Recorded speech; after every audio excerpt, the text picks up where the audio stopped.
It was just a wallet, but returning it would change everything. Daniel walked home from school the same way he always did, backpack slung over his shoulder, head down, counting the cracks in the sidewalk. It had been a normal day. At least, until he saw the wallet. A dark brown leather wallet, scuffed at the edges, sitting near the curb. He bent down and picked it up. Inside were crisp dollar bills, 200 at least, along with a driver's license and a stack of credit cards. The name read Walter Carter.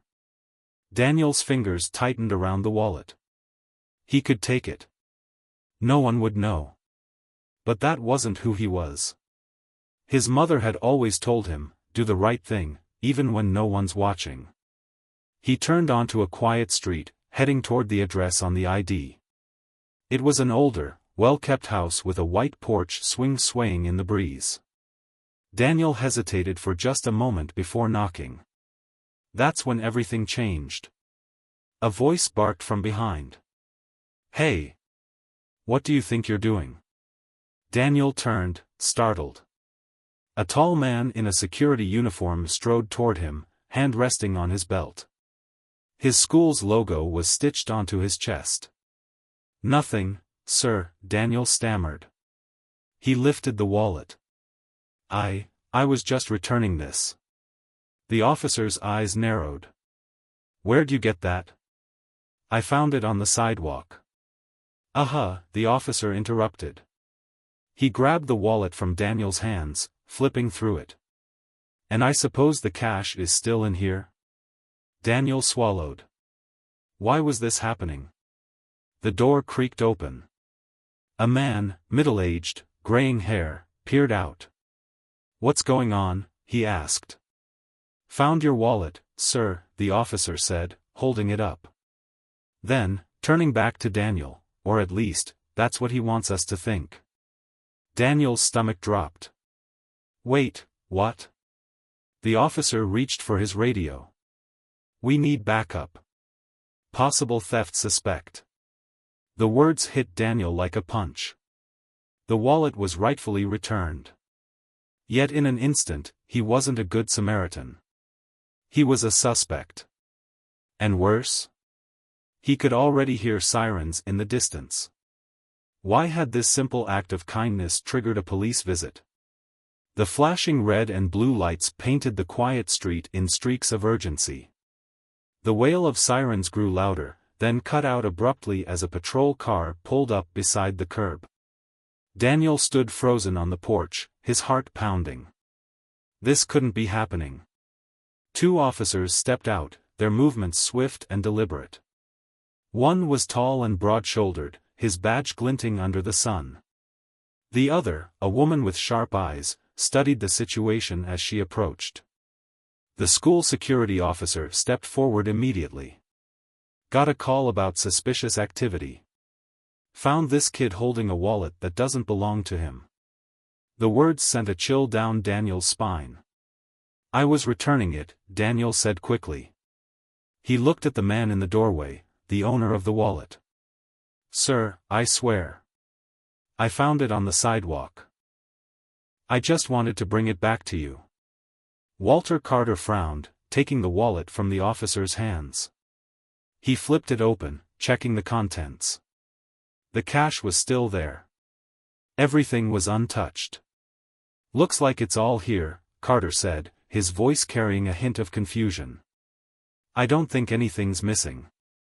But the school security officer didn't back down. He crossed his arms. "Still suspicious. Kid says he found it, but who knows if that's true." Daniel felt the weight of their stares, the unspoken accusation in the air. His hands clenched into fists at his sides, but he forced himself to stay still. He had done nothing wrong.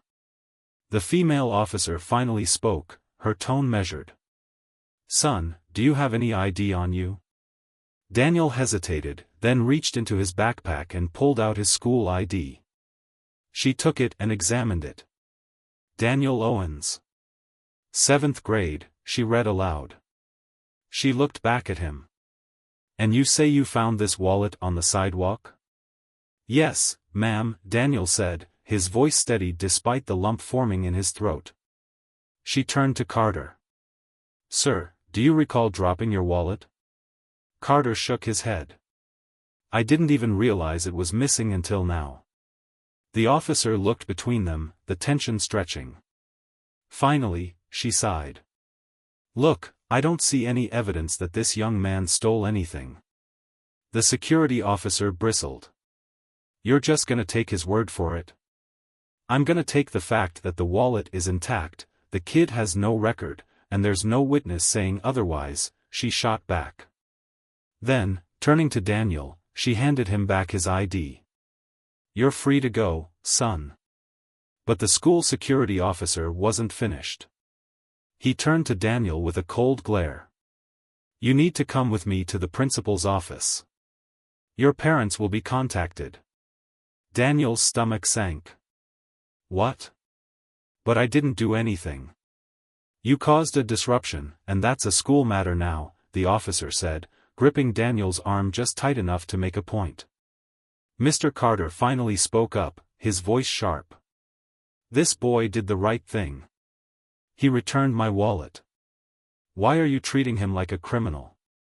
The security officer ignored him and pulled Daniel toward the patrol car, where a school-issued vehicle waited. Daniel twisted in his grip. "Wait. Call my mom, please." The officers hesitated, but the security officer only tightened his hold. "She'll be hearing about this soon enough." The female officer, clearly uncomfortable with the situation, sighed and shook her head. But she didn't stop it. As Daniel was led toward the car, he could hear Mr. Carter still speaking, but his voice was drowned out by the single thought looping in Daniel's mind. How did doing the right thing go so wrong? Daniel sat stiffly in the small, cold chair outside the principal's office, his hands clenched together in his lap. The school security officer stood nearby, arms crossed, his stance rigid and watchful. He had been dragged here like a criminal, for returning a wallet. The door to the office finally swung open, and his mother, Lisa Owens, stormed in. Her eyes flicked from Daniel to the security officer, then to the principal, Mr. Wallace, who stood behind his desk with a carefully measured expression. "What is going on here?" she demanded, her voice firm. The principal gestured for her to sit, but Lisa remained standing, her arms folded. "No, I'll stand. Someone tell me why my son was escorted off the street by security like he robbed a bank." Mr. Wallace cleared his throat. "Mrs. Owens, we received a report about Daniel engaging in suspicious behavior. He was found holding a wallet that didn't belong to him." Lisa's eyebrows shot up. "Holding a wallet? Not stealing? Not breaking into anything?" The security officer scoffed. "He was lurking around someone's house." "Lurking?" Lisa cut him off. "He was returning it. The owner even confirmed that nothing was missing." The principal sighed, clasping his hands together. "Mrs. Owens, while it's clear that Daniel didn't steal the wallet, his actions still caused a disruption." "A disruption?" Lisa repeated, her voice rising. "Yes," the principal said smoothly. "The neighbor who reported him was concerned. The school officer had to investigate. The police were called. This entire situation has reflected poorly on the school." Lisa inhaled sharply. "Let me get this straight. My son did the right thing, but because a neighbor assumed he was up to no good, and your security officer jumped to conclusions, he's the one being punished?" "Not punished," Mr. Wallace corrected. "Disciplined." Lisa's lips pressed into a thin line. "What kind of discipline?" The principal adjusted his tie. "A 3-day suspension." Daniel's head snapped up. "What? But I didn't." Lisa held up a hand, silencing him. "Suspended, for what?" "For causing unnecessary concern and refusing to comply with school authority." Lisa stared at him in disbelief. "You mean he didn't just roll over when your officer grabbed him for no reason?" The security officer bristled. I was following procedure. Lisa turned to Daniel. Did you raise your voice? Did you threaten anyone? Daniel shook his head quickly. No. I just tried to explain, but they wouldn't listen. Lisa turned back to Mr. Wallace. And you think this is fair? The principal's expression was unreadable. We have policies in place to maintain order. Regardless of his intentions, Daniel was involved in an incident that escalated. The school must address that. Lisa took a slow breath. No. What must be addressed is why my son was immediately assumed to be guilty in the first place. Silence. The security officer shifted uncomfortably, but the principal's expression remained neutral. Lisa's voice lowered, cold and sharp. You want to suspend my son for doing the right thing? Fine. But understand this, I'm not letting this go. She grabbed Daniel's backpack, pulled him up from the chair, and turned to leave. The principal's voice followed them. Mrs. Owens, if you take issue with this, you're welcome to bring it up with the school board. Lisa didn't stop walking. Oh, don't worry, she shot back. I plan to. Twist and suspense set up. Daniel is suspended, despite being innocent. His mother refuses to back down and hints at a bigger fight ahead.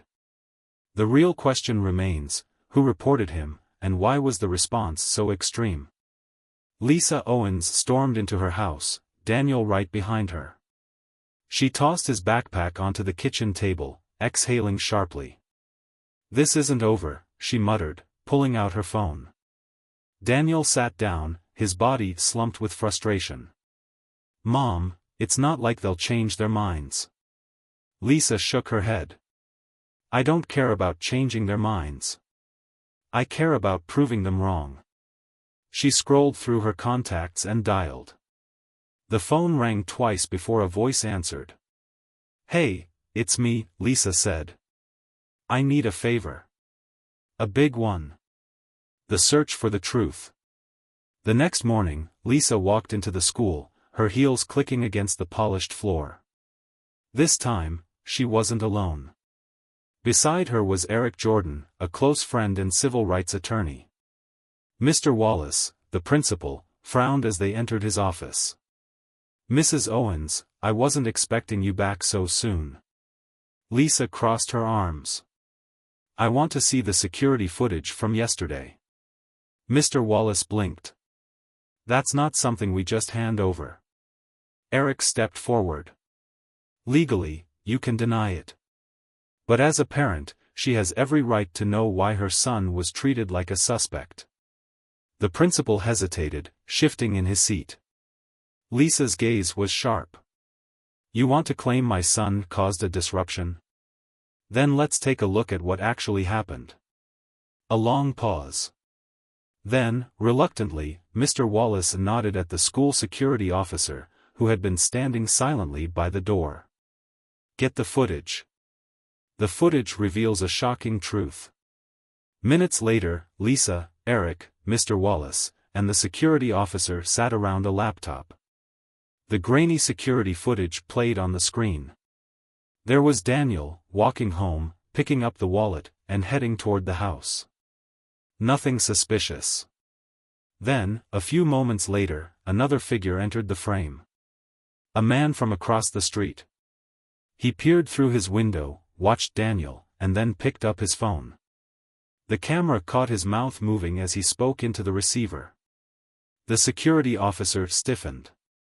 Lisa's eyes narrowed. Who is that?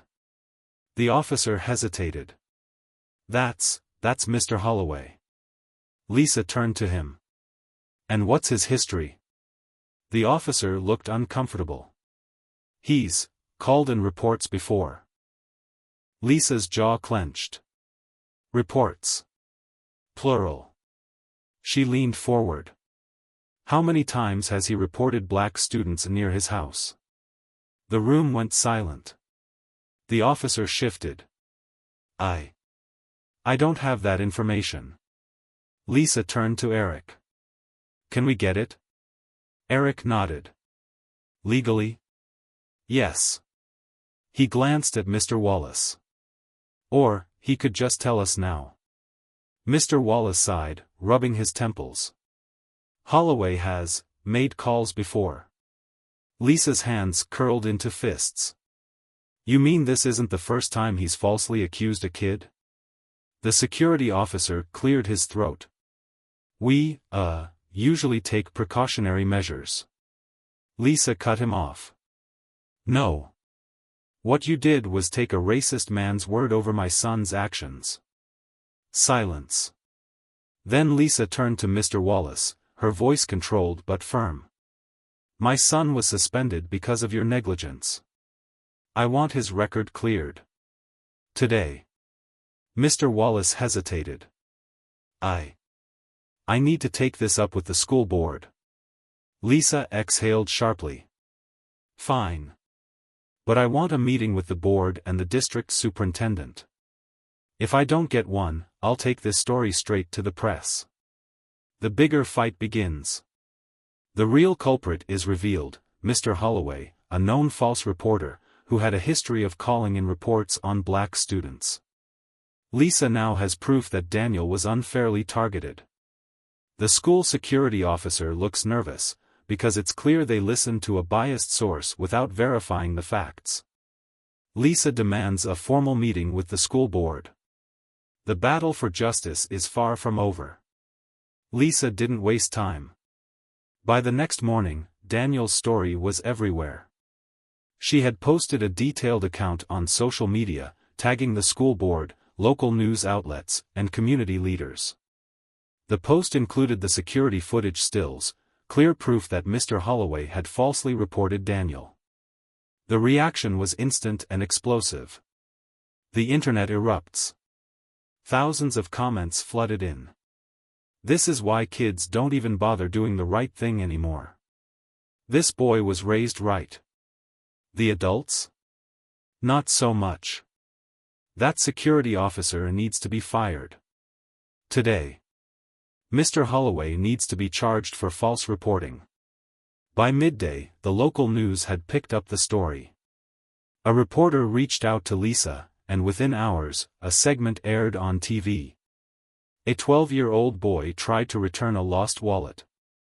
Instead, he was accused of theft and detained by school security. Now, his mother is demanding accountability. Lisa sat across from the news anchor, her expression calm but firm. Daniel is a good kid. He was taught to be honest. And because of that, he was treated like a criminal. The anchor nodded. And now, you're requesting a formal meeting with the school board? Lisa's eyes were sharp. I'm demanding one. The school scrambles to respond. At the district office, the school superintendent, Dr. Hayes, watched the news segment on his phone. He rubbed his temples. This was bad. The school board had already started getting emails and calls, from concerned parents, community activists, even lawyers. His secretary stepped into the room. Sir, you have a call from the mayor's office. And the school board wants an emergency meeting. Dr. Hayes sighed. Set it up. Daniel struggles with the attention. Meanwhile, Daniel wasn't feeling like a hero. At school, some kids cheered for him. Others gave him weird looks. A few classmates whispered when he walked by. I heard he almost got arrested. Dude, he's all over the news. Bet his mom is just making a big deal out of nothing. Daniel clenched his jaw. He hadn't asked for any of this. At lunch, his friend Noah sat beside him. You okay? Daniel shrugged. I don't know. You should be proud, man, Noah said. You stood up for yourself. Daniel poked at his food. I just wanted to do the right thing. Noah sighed. Yeah, but sometimes doing the right thing makes people uncomfortable. Daniel thought about that. The school board finally reacts. The next day, Lisa received an official email. Dear Mrs. Owens.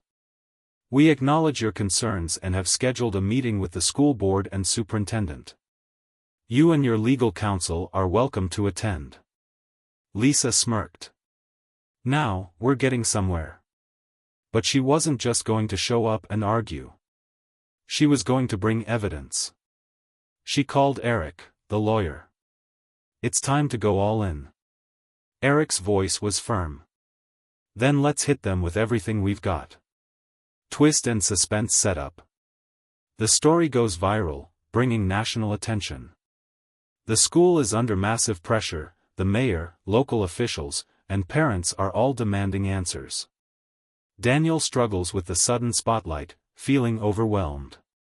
Lisa and her lawyer prepare for the school board meeting, armed with proof. The fight for justice is about to reach its peak. The school board meeting was set for Friday afternoon, but by Wednesday morning, Lisa had already gathered everything she needed. She wasn't just fighting for Daniel. She was about to expose something much bigger. A mysterious message arrives. Lisa sat at her kitchen table, reviewing documents with Eric when her phone buzzed. Unknown number. She hesitated, then answered. Hello? A low voice came through. Mrs. Owens? Yes. Who is this? I work at the school, the man whispered. I need to tell you something. But not over the phone. Can we meet? Lisa's pulse quickened. Meet where? There's a coffee shop on 3rd Street. 20 minutes. The call ended. Eric raised an eyebrow. What was that about? Lisa grabbed her coat. I'm about to find out. The whistleblower speaks. At the coffee shop, Lisa sat in a corner booth, her hands wrapped around a steaming cup. The man arrived 10 minutes late, glancing around nervously before sliding into the seat across from her. I don't have much time, he said quickly. Lisa studied him. He wore a school staff badge clipped to his shirt. What do you know? She asked. The man exhaled. That security officer? The one who grabbed your son? Lisa's grip on her cup tightened. What about him? The man leaned forward. His name is Officer Rick Powell. And he's been reported before. Lisa's stomach dropped. For what? The man swallowed hard. Harassment. Bias complaints. Parents, mostly black parents, have filed at least 4 formal complaints against him over the years. But the school always swept it under the rug. Lisa's heart pounded. Why? The man hesitated, then whispered, because his brother is one of the school board's biggest donors. Lisa sat back, stunned. You mean to tell me, she said slowly, that the man who grabbed my son and treated him like a criminal has a history of doing this, and the school covered it up? The man nodded. They'll never admit it, but it's the truth. Lisa's mind raced. She had suspected something shady was going on, but this? This was a scandal. She pulled out her phone. Do you have proof? The man hesitated. Then, after a moment, he slid a flash drive across the table. Lisa stared at it. This has copies of the complaints, the man whispered. Use it. Then he got up and walked away. Lisa stared at the flash drive in her hand. This changed everything. The bombshell evidence. That night, Lisa and Eric plugged the flash drive into her laptop. What they found was worse than they expected. 4 formal complaints from parents about Officer Powell falsely accusing their kids. Emails between the school administration, acknowledging the complaints, but saying, we can't afford to lose a major donor over this. A 5th complaint, but this one was different. Lisa clicked on it. It was a resignation letter from a former teacher. The note was chilling. I can no longer work in a place where students are punished based on bias rather than facts. The mishandling of security concerns, especially involving Officer Powell, has made it clear that certain students will never be treated fairly here. I refuse to be part of it. Lisa turned to Eric. We have them. Eric nodded. This isn't just about Daniel anymore. Lisa exhaled. No. This is about every kid who was ever mistreated. The school board meeting is about to explode. Lisa has proof that Officer Powell has a history of bias and false accusations. The school board covered it up because Powell's brother is a major donor. The evidence is too big to ignore. Tomorrow, Lisa is walking into that boardroom with a truth bomb. Lisa stood in front of the school board conference room, gripping her folder tightly. She could hear the low murmurs of the board members inside, completely unaware of the bombshell she was about to drop. Eric, standing beside her, leaned in. Are you ready for this? Lisa exhaled, steadying herself. They think they're in control. Her fingers tapped against the folder. They have no idea what's coming. Eric smirked. Then let's make sure they remember this day. Lisa nodded. Let's end this. The meeting begins. The boardroom was as cold as the faces staring back at her. The superintendent, Dr. Hayes, sat at the head of the table. To his right was Mr. Wallace, the principal, looking as neutral as ever. On his left, a few board members, including Robert Powell, Officer Powell's brother. Lisa's jaw clenched. There he is. The man who's been protecting his brother all this time. Dr. Hayes cleared his throat. Mrs. Owens, you requested this meeting regarding your son's suspension. We are open to hearing your concerns, though we believe the matter has already been handled appropriately. Lisa gave a humorless smile. Oh, I'm not here to talk about my son's suspension anymore. She slid the flash drive across the table. Dr. Hayes frowned. What is this? Eric folded his arms. Evidence. Robert Powell shifted in his seat. Lisa leaned forward. That drive contains 4 formal complaints against Officer Powell. Complaints that were buried. Complaints from parents who saw their kids falsely accused, just like my son. The room fell silent. Dr. Hayes cleared his throat. Mrs. Owens, this is highly inappropriate. Lisa wasn't finished. She tapped the folder in front of her. This is a resignation letter from a former teacher who left the school because of Powell's misconduct. She turned to Robert Powell. And this? She opened the folder and held up a printed email. This is a message between you and the principal, acknowledging the complaints but choosing to ignore them because you didn't want to lose a donor. Robert's face turned red. That's ridiculous. Lisa slammed the folder shut. What's ridiculous is that a known liar accused my son of something he didn't do. And instead of checking the facts, your security officer grabbed him like a criminal. This was never about school policy. This was about bias. Mr. Wallace, for the first time, looked visibly uncomfortable. Lisa locked eyes with the superintendent. You knew. All of you did. And you let it keep happening. The room falls apart. The tension in the room cracked like a whip. One board member turned to Dr. Hayes. Is this true? Dr. Hayes hesitated. I wasn't aware of all the details. Lisa scoffed. Oh, so you're saying you just happened to overlook 4 complaints, a resignation letter, and multiple incidents? Another board member turned to Robert Powell. Did you know about this? He stared at the screen, his face unreadable. So, it's over, he asked.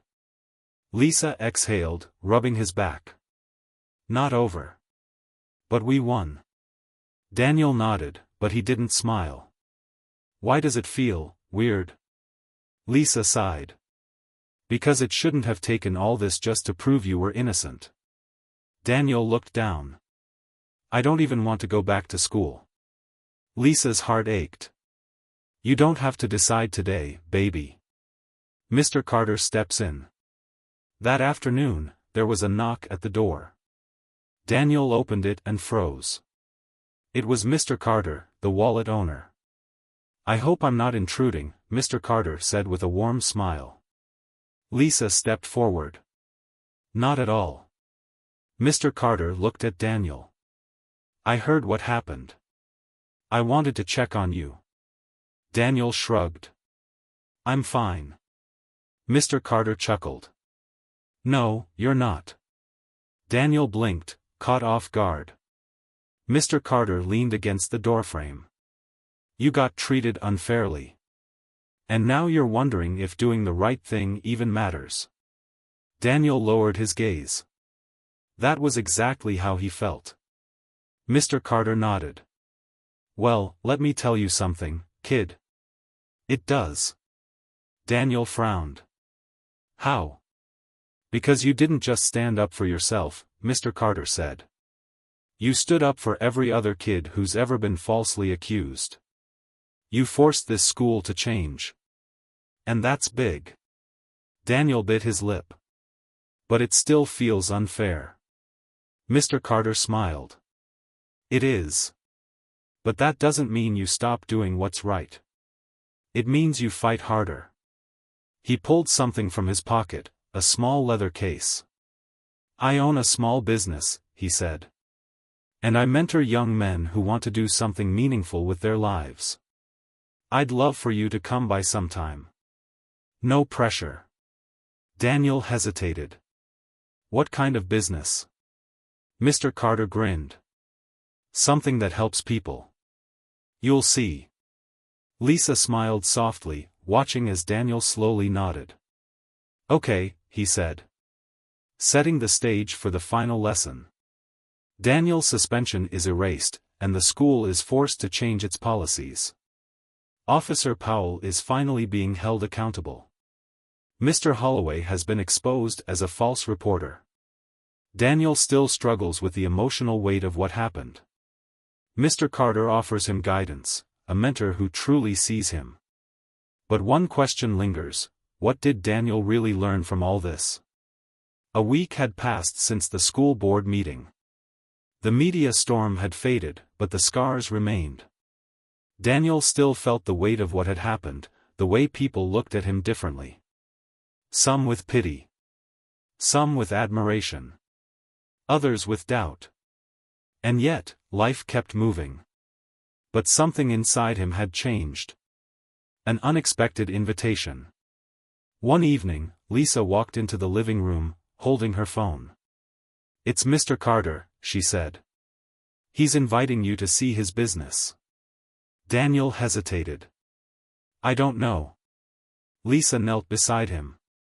"Baby, I know this whole thing shook you. But sitting in this house, hiding from the world, isn't who you are." Daniel looked down. "I'm just tired of people judging me before they even know me." Lisa lifted his chin. "Then show them who you are." After a long pause, Daniel nodded. "Okay. I'll go." A place of second chances. The next day, Daniel stepped into a place that felt different. It wasn't a business like he expected. It was a community center. Mr. Carter greeted him with a grin. "Welcome, kid." Inside, Daniel saw young men, some a little older, some around his age, working together. Some were fixing up old computers. Others were repairing bikes. A group sat at a table, doing homework. "What is this place?" Daniel asked. Mr. Carter clapped a hand on his shoulder. "It's a mentorship program. We help kids who've been through rough times, kids who've been misjudged, overlooked, or counted out." Daniel's chest tightened. "Like me?" "Like you," Mr. Carter said. "Like me." Daniel blinked. "You?" Mr. Carter nodded. "I wasn't always a businessman. When I was your age, I got accused of stealing a bike that wasn't mine. Spent the night in a holding cell for something I didn't do." Daniel's eyes widened. "What happened?" A mentor stepped in, Mr. Carter said. He taught me that I was more than what the world assumed about me. That I had to prove them wrong, not by fighting, but by building something they couldn't ignore. Daniel swallowed. And that's what you did? Mr. Carter smiled. That's what I'm still doing. That night, as Daniel lay in bed, his mind raced. For so long, he had been angry, frustrated, tired. But now, he saw it clearly. This wasn't just about one wallet. It wasn't just about one false accusation. It wasn't even just about him. It was about proving, every single day, that people like him were more than what the world assumed. And he wouldn't let one bad moment define him. The next morning, Daniel walked into school. Head high. Shoulders squared. People still whispered. Some still stared. But he didn't shrink this time. Because he knew who he was. And that? That was enough. Globe showing Europe, Africa, the world isn't always fair. But that doesn't mean we stop doing what's right. Flexed biceps. You don't let people's assumptions define you. You define yourself. Red Heart. The best way to change the world? Keep proving them wrong. Every single day.